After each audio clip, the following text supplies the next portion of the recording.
All right, welcome back, guys. We are about to determine the first player moving on from Group C here in Season 3 of the World Championship Series Europe Premier League. My name's Carl Harris alongside Apollo here with Mao's VortiX versus ESC ShoWTimE. A series that I didn't think we'd really be seeing in the winners match here today. I truly thought that it would be VortiX and MVP, but that's not the case here, is it? As ShoWTimE performs a miracle, as he said on Twitter he needed to perform today, and he got that. But now can he do it again? Because if he doesn't beat VortiX, the likelihood of playing MVP again is extremely high. That's true. And also here, our maps are Whirlwind, Derelict, and then if we need it, Belshire Vestige. So once again, our new maps disappearing at the beginning. So VortiX and ShoWTimE, they've probably played each other quite a bit on ladder. They haven't met each other in tournament play just yet, but they're probably going to know what each other's really up to. Yeah, I think they're going to know each other's style kind of well, but it's all going to come down to how the series plays out. We know VortiX's style personally rather well as well, is that he plays a very, at least for the early stages, a non-evolution chamber-based play, unless he's changed it from season to season. Very focused on lots of units to defend any all-in or to pressure any greedy play. But I'm interested to see ShoWTimE's play. From what I've seen in a couple of replays, is he plays very similar to a lot of the Korean Protoss. He's very crisp with his play, pressure early on, lots of Stargate play, lots of Phoenix play, lots of Void Ray play. He loves those Void Rays. All right, let's jump into game number 1 here, as we have spawning up to the top left-hand corner our blue Protoss, representing ESC Icybox and Germany. He is ShoWTimE. And up to the top right-hand corner, we have our red Zerg, representing Mousespots and Spain. He is VortiX. I look at WCS Europe, and I just feel that all the players that are ranked really high, they have like a hit list name next to them, you know? Because Naniwa comes into WCS Season 3 as ranked 12, looking to keep in the top 16 to go to BlizzCon, crossed off the line. Then it's like, all right, TLO is listed very high. Let's see if he can get into the top 16 and move on. Crossed off. And then MVP's coming in, of course, ranked really high as well. So far, he's got a line halfway through his name. It's covering M and half of V. It's not so good here. He needs to step it up and try and get it going. And, well, VortiX is a very formidable opponent, as is ShoWTimE. We've already seen that. So any player that MVP would have to go up against, if he's able to defeat No Name, nevertheless, we could see a bit of an upset. This is, it wouldn't be upset. It wouldn't be WCS Europe, to be honest, without some insane upsets. Happens every day, every season. Something just goes against the grain, and it seems to be some big names that have been targeted so far this season. But ShoWTimE's opened up with a very defensive gateway expand here, with the gateway at the top and a bit of a wall off with the assimilator. If there was any early pulls, he's got a bit of a wall up there.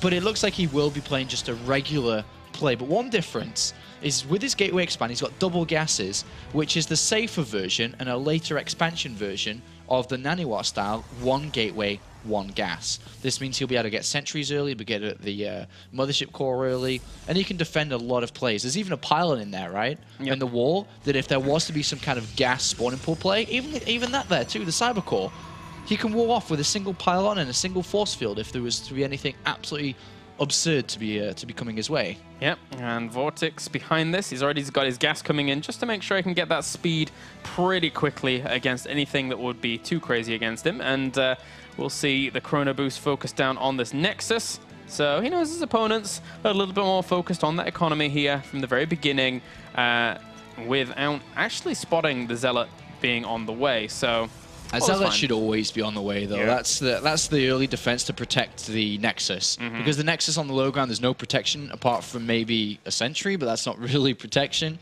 The Zealot is. So the Zealot's always there. And likewise, it could pressure a little bit too. We've seen a lot of Zealot and Mothership cores come together, and that's what we're going to see. The next two units to be built will be the Mothership core and the sentry right behind this, to be able to maybe pressure himself, more importantly, to save energy on those two bad boys. And that Warp Gate starts actually here for ShoWTimE as well. So Warp Gate here before the Stalker or anything that he would like to start with the Sentry, of course. And, well, he's going to send the Zealot over to try and poke away, but I don't think anything's too much is going to happen here. The Queen's already there to try and defend. There's that sentry in production, and all is good in VortiX Town. Yeah, I mean, VortiX right now is just set up, getting Zergling speed. It's a very good thing to get against someone that's going Gateway Expand, right? To be able to check out pylons, probes, to be able to deal with any harassment, which we actually could see from this game as well, as 2 gateways have come down from ShoWTimE when he could have very easily maybe gotten, instead of a second sentry, the Stargate earlier. Could have been a Robo earlier. So with the gateways here, it may seem like he would want to put on a bit of pressure, but as we can see with what VortiX has, I don't think it would ever be successful. Yeah, he's already got a few Zerglings out on the map, with 4 extra being added as well. So he's just going to hunt around everywhere to maybe kill off pylons, but also, more importantly, he wants to clear out this Zealot, man. He wants to be able to expand down to this location. Very important. And now a Forge coming in too before any tech structures. So if he gets +1 attack, he could actually go for a very heavy gateway play. But we'll see what's in ShoWTimE's mind. What's his plan here to take on VortiX? Yeah, it's going to be interesting. Again, I haven't seen too much of ShoWTimE's PVZ. Maybe once or twice in the EPS, but aside from that, not a whole lot. So learning along together. Very heavy sentry count already. He's at 2 with 2 more on the way. That's 4 sentries before tech. Wow. Really high. So the likelihood of him being aggressive is super high here. I mean, unless he tries to expand off what he has now, but with extra gases coming in. Yeah, that's a lot of gas he's going to have here. The 4 sentries are going to hold these Zerglings at bay. Easy peasy, no problemo. He sends a Hallucinated Phoenix out as well. But VortiX even saw that moving out. So VortiX with his layer going down. And no evolution chambers, of course. I mean, VortiX is like, what the hell is going on? Yeah. I mean, right now, the Overlord inside the main base is trying to look for the tech. He's like, well, what is it and where is it? This is really weird play. There's a lot of sentries. They've got a lot of energy. So I'm pretty sure that VortiX is going to be like, what? What is he trying to do? And likewise, we can see that there are no evolution chambers coming down. He's spreading his creep. And we see the robotics facility coming in. But the robotics facility is very oddly timed here. And I think this will be a 3rd base, because how can he be aggressive with such a late tech structure? Exactly.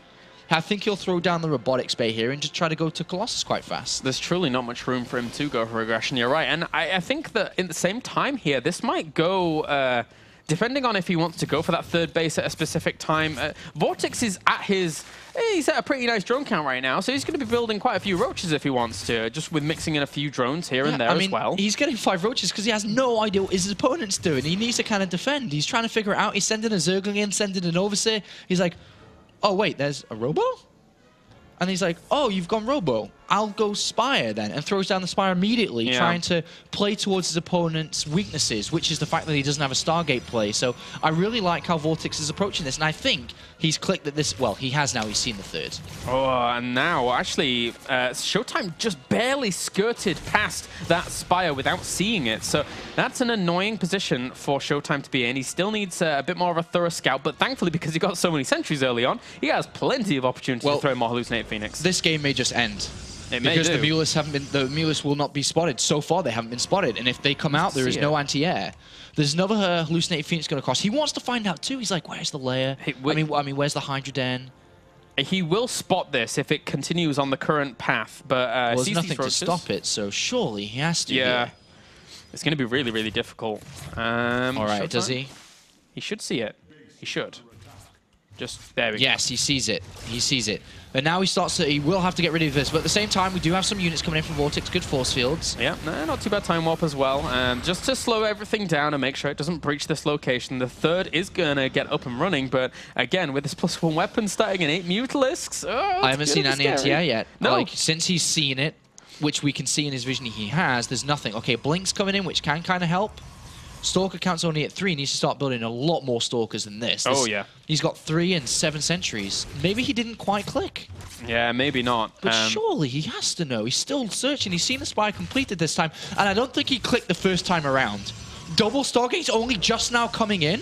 Oh, look at this, the contamination on the Twilight Council as well here to try and delay it for as long as possible. VortiX playing a very, very nice game. Obviously, the Mutalisks have now been fully spotted in terms of their presence on the map. And throwing cannons down in desperation, he has to try and defend. Yeah, he's going to lose a lot of probes because the Stargates are nowhere near complete. Blink is nowhere near complete. There's hardly any Stalkers. And this just was scouted way too late here by ShoWTimE. And VortiX is just going to cause havoc. And behind it, double evolution chamber. He can tech switch very easily. So he's not going to dedicate all his resources to Mulus, but in the meantime, he could do a lot of damage with what he has. Yes, certainly could. He's just going to keep his opponent dancing around. Whoa, these two Immortals are even very, very vulnerable. He could focus down those. That's a big, big pickup for him there. He gets one of them, has to retreat out. Yeah, I mean, he could even be starting to take some fights to Stalkers that are out in the open here. Yeah, there's really not that many. He's just exploiting the positioning as well, just killing off one Stalker. Not too bad. Phoenix are in production as well, but the Fleet Beacon's not done at all. Needs Anti-Impulse Crystals for those Phoenix if he wants to be super effective. And he's seen that his opponent has decided to go over to a lot of Stalkers here and the double Stargate. Double Stargate and Stalkers are terrible against Zerglings and Ultralists, so he's decided to upgrade Zerglings here. So he's going to have quite a fierce army behind this, but in the meantime, he can still get a good couple of minutes of harassment. Yeah, he certainly could do, and he's taking another base down to the south here to add on even more gas geysers. So once he's on 10 gas geysers, bringing in like 1,000 some gas each minute, that's so many Mutalisks that he's going to have, and I'm not quite sure how ShoWTimE is going to be able to deal with that. Interesting, he's decided to add on Corruptors to help protect his Mutalisks a bit more against the Phoenixes. I thought he'd throw down the Infestation Pit and look to tech up rather fast, but he's going to really keep the Mutalist attack going on for a long time in this game with Corruptors coming in, and he won't make a tech switch until 2-2 is done with his Zergling upgrades. Sure, he'll have a lot of Zerglings around, but he's not really going to focus on Zerglings until they're well upgraded. In the meantime, he's going to stick on Zergling Corruptor Mutalisk. And just getting a Scroop Spread going in the middle of the map as well quite nicely here. Still Phoenix, Hallucinated Phoenix. ShoWTimE has been absolutely on point in terms of scouting out what's going on, aside from being unable to spot the Spire at the most opportune time. But he's really trying to keep an eye on absolutely everything else. And the Anti-Impulse Crystals is on the way, so he could buy time. But this fight's going to be so scary, man. These upgraded Lings, good force fields, though. Really good force fields. Yeah, very nice. Actually trapping out a lot of that army on the ground. In fact, the majority of it, to the point where now he can try and combat the air. Completely separated. Still separating out a lot of that. Not doing too badly, but VortiX just has too much. Too many units here, just annihilating everything. A great hit there by VortiX when 1-1 is completed for Zerglings. Just smashed through his opponent. He couldn't hold on. And just by looking at the numbers and looking at the game, ShoWTimE, upon not seeing the Mutalisks early enough, is, well, as we can see, in a bunch of trouble. Yep, and ShoWTimE will look back on this game and just say, you know, what could I have changed? The answer is, I just didn't see the Spire, really. That is all he can really take away from this game. There you go, GG. VortiX takes on the first win. And now is one game away from advancing onto the round of 16 where he normally is. Yeah, I mean, just like Season 2, in the round of 32 and the round of 16, went through in first place with 2-0 each time, and is continuing to do so today so far, and is looking absolutely fantastic. It's looking great, looked absolutely amazing against No Name, and looked just as sharp against ShoWTimE too. Yep. All right, well, game number 2 is going to be on the way in a second here, and it will indeed be on Derelict. And this is going to be a hard map for ShoWTimE. Although that being said, if I think back to the games I've seen of him in the EPS, he's not done too badly on this map. So anything could happen. Anything can happen. Well, let's see if he can pull it out the bag. He was able to beat MVP. Let's see if he can beat VortiX, because all it really needed in that game, with an earlier scout of the Spire, he would have been able to throw down the Stargates earlier, therefore having Phoenixes out earlier, and wouldn't have lost probes, wouldn't have been ragged around the map a little bit, and wouldn't have been so on the back foot defending to allow VortiX to get so many units, such a good economy behind it with all these bases. Well, going into this next game, I'm pretty sure he's going to have eagle eyes looking out for a Spire or anything tricky coming from his opponent. Too true. But VortiX is one to always mess with his opponents. We've seen him in the past, even proxy structures over the other sides of the maps with creep spread from that layer, from the Overlords. So anything can come out from VortiX. He could go for something very aggressive as well. He could go back to the old style of going very late for the Evolution Chamber to just really ramp up the pressure with a lot of roaches. Yeah. Anything's on the cards. We'll see what's going to happen, because if he doesn't win this game, he will fall down to the the final match, and would play the winner of the losers match, which is between No Name and MVP, which will be coming up straight after this series of Terran versus Terran. And I'm sure a lot of people would like to see MVP move through, and maybe some Russians watching would like to see No Name beat out MVP. He's already lost to one player today. Could lose to a second unknown victim. Could do. All right, so Derelict Watcher is our map as we load up for our second game here, guys. Hope you're enjoying WCS Europe. I know we certainly are. It's always fun here in Cologne from our studios. All right, let's jump into game number 2, as we have now. Spawning down to the bottom left-hand corner here as our blue Protoss, representing Germany and ESC Icy Box. He is ShoWTimE. And up to the top, we have our red Zerg. One game away from advancing on to the round of 16. He is Mao's VortiX. And of course, we just like to extend our thanks to Rocket, who are watching right now, for the support of the WCS Europe scene here. We seem to be kicking ass. So thanks to you guys for jumping on board, supporting us here. And we'll continue to do our best, as things are only going to get better and better here in the WCS Europe Premier League. They certainly are. It's going to be a good, fun time. We always have fun here at WCS Europe throughout the year. It's been an absolute pleasure to cast. We've met a lot of cool people during the live shows as well. And it's been very, very cool. Very, very cool. Always fun to hang out doing the WCS every day. 3 days a week this week, 3 days a week next week. And then the week after, there'll be 2 days. So Tuesday, Wednesday, Thursday. Yes. Tuesday, Wednesday, Thursday.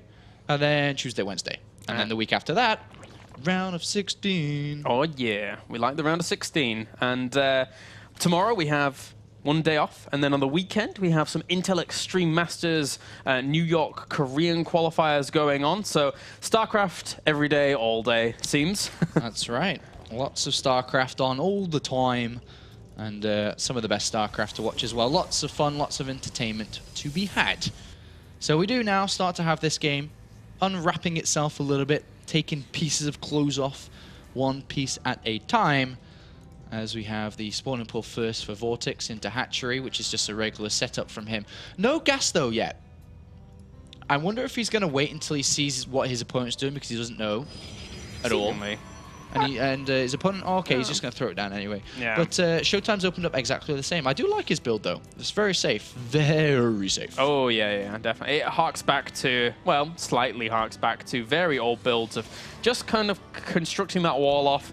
But this is more just a preemptive style of the wall off, just to make sure that nothing crazy is going on, which is fine here for ShoWTimE. And VortiX, meanwhile, there's not really too much opportunity for him to fully pressure this out. So ShoWTimE's going to get an alright scout off and see what he needs to see. And, I mean, this is just a super normal opening from both sides of this this game here. I'm interested to see what VortiX will do when it comes to his unit composition and strategy for this game, because his play was a little bit weird because it was reactionary, more so than just straight up, I'm going to do this. He scouted his opponent going for the robotics facility, looking towards Robotech with a third base, and said, all right, do you know what's really good against you? Mutalisks. Mutas. And they work great. They do. They certainly do. And that's something that makes VortiX more of the kind of full package than, you know, other players, because he's able to not only go for his own path if he wants to, and if he sees that vulnerability, he's going to exploit it. It's a good race to play for that kind of thing. That's right. And, well, as many daddies at home and many mummies that may be watching, probably a little bit less of you, school has started again. Oh, has it? Today. Well, at least in England today. I'm sure Spain is probably very similar. I mean, all European countries are roughly the same. School has started, so VortiX is back in school now. So he's basically, when it comes to practice time, at his peak. He's like hit his peak. Because everything from now is going to go downhill because he needs to focus on his studies. So right now, and it kind of shows in his play. He's playing some bloody fantastic StarCraft today. Yeah, he certainly is. Separates those Zerglings up as well, just so they don't die off, and gets a full scout here with these two Zerglings, so knows exactly what his opponent's up to, throws down their third in kind, knows that he's very safe to do so, and even takes the second gas at his natural, just so he can continue to ramp it up. Yeah, ramp it up probably towards Roaches. As he's seen the 3 gateways coming down, if there was any more to be added on, he can very easily defend against any Zealot pressure with Roaches, which is a kind of a problem that Zergs have been encountering. We saw Tilo lose to it twice in a row yesterday.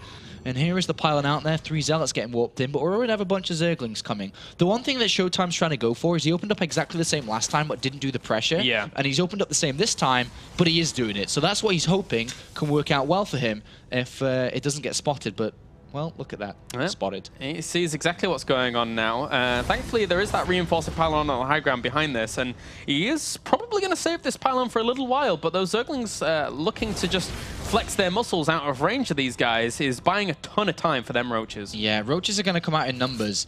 ShoWTimE is aiming for the 3rd. If he can kill the 3rd, perfect. But with 6 Roaches on the way and probably more to follow, I'm not sure he can get to it. Yeah. It's a lot of units VortiX has, and his Overlord production's been brilliant. He keeps on building them as he knows that Roaches take up a lot of supply. He wouldn't want to get supply capped.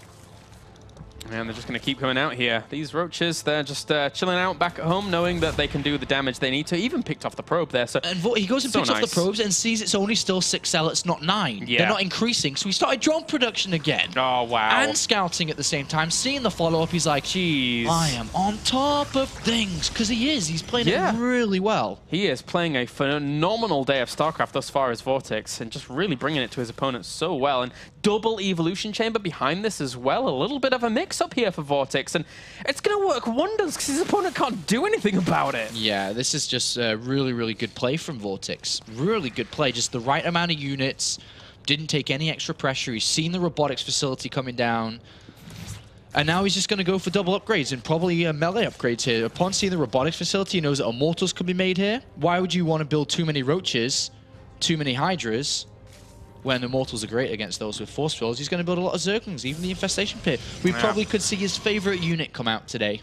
Oh, we certainly could. Ultralisk. He loves it. He does, he does. Actually, well, he loves his Roaches, the little cucarachas as well, but you're right. Seeing the Ultralisks from VortiX, he was one of those Zerg players that when everyone was like, Ultralisks are rubbish. He was still making a man. They were fun to watch. Yeah, so I wonder if I think he's going to just shoot up straight to Hive. No, he's got Pathogen Glands coming in. I thought he'd shoot to Hive here for Vipers or Ultralisk really early on, but he's decided to go for Pathogen Glands. Great again here. I mean, he knows exactly what's going on. He sees his opponent looking to take a 3rd here, and he really is looking to take a 3rd. He wants to take it, but he is very delayed because of that creep.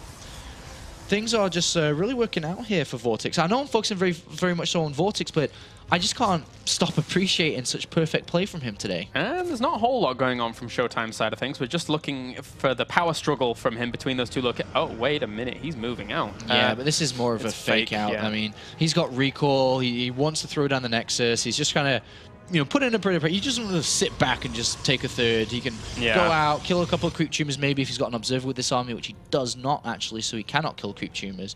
Maybe he can pick off a couple of stragglers, but if he gets fungled... That could be annoying. Well, I guess he can always recall out, but if somehow the Mothership caused to die...